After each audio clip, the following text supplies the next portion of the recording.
Good morning and welcome back to my kitchen. My name is Kat, and if you're new here, we have been baking our way through Some of My Best Friends Are Cookies by Emelia Jackson.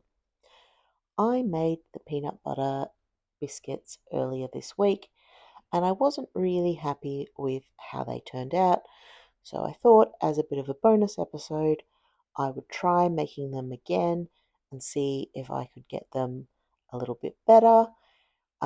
And also a little bit smaller because they were absolutely enormous.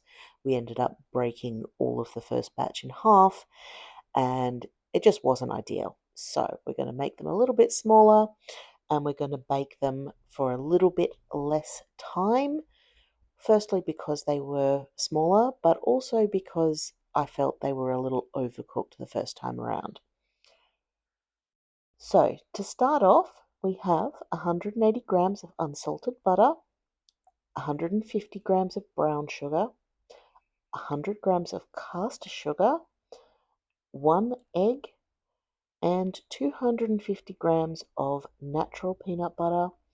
And we are going to beat all of those ingredients together until they are pale and fluffy. Now that our ingredients are nice and combined, we are going to add our flour, bicarb, baking powder, and salt straight into the bowl.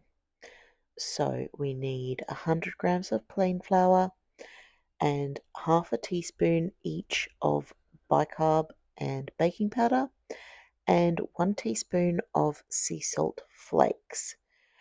We're just going to mix those together until they are just combined.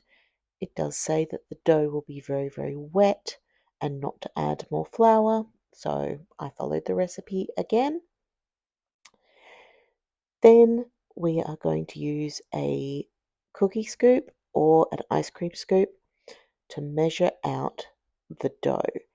Now the recipe says that we want it to be about 50 grams each ball, and I found that was just way too much.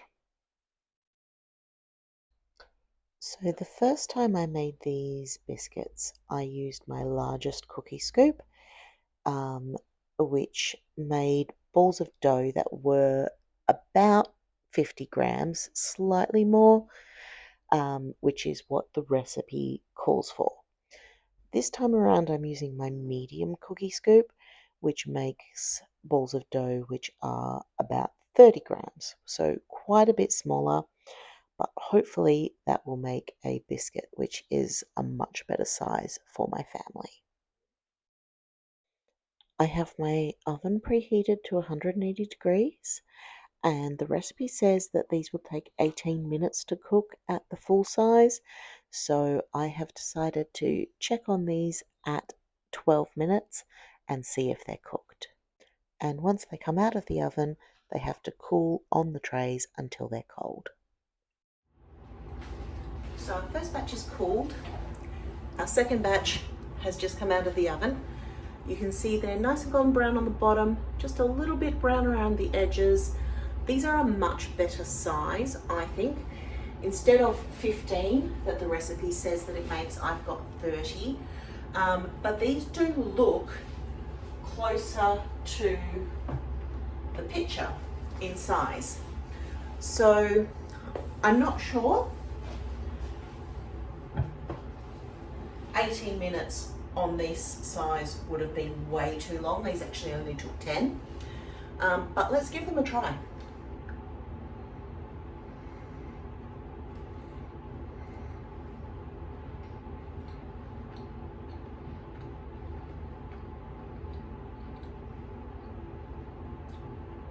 These are really nice and peanut buttery. They're nice punch of salt. A very nice texture, nice and crisp on the outside. I think they're really nice. I'm sure the kids are really going to enjoy them. Thanks for being here with me today. If you would like, I'll pop another one of my videos here that you can enjoy between now and my next upload. Thanks for being here. Can't wait to see you next time. Bye.